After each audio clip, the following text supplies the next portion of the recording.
Welcome aboard Jackson Model Railroad. In this episode, we'll cover the construction of project number 18. This Craftsman kit is Sincere Towing by FOS scale models. As with all my projects, I lay out all the parts of the kit so you can see what comes with it. As you can see here, I started to get ahead of myself by cutting all the bracing first before I realized I needed to go back and work on the wall. I like to start my wall prep using a pounce wheel. This gives the walls a nail head appearance. Occasionally I'll use a straight blade in my X-Acto to lift the walls. This gives it a deteriorated effect. When bonding wood on my projects, I use Titebond wood glue.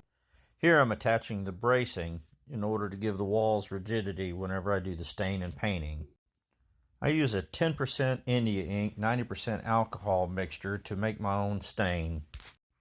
As you can see, it really makes the nail hole effect pop when I use the stain on it.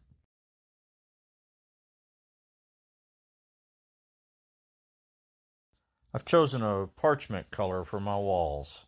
I use a sponge applicator to give it that distressed look. I've chosen to stain the trim instead of using a separate paint color. I think it gives it a distinct black and white effect.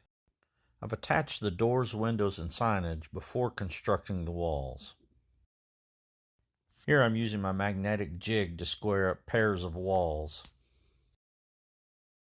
I found this addition and the dormer too small to put in the jig, so I'm just freehanding them. So far on my projects, I've used tar paper, roofing, and shingles. Here is going to be my first attempt at corrugated tin. The product I'm using came from Casey's workshop and was a gold tint. I decided to spray it gray first, and then I'm using some rust-colored effects. The more I look at it, the more I feel like I've gone overboard with it. But as it's my first attempt, I'll keep it this way as an example.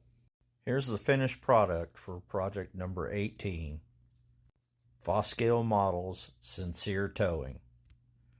Thank you for joining me again on Jackson Model Railroad, and we will see you at the next stop.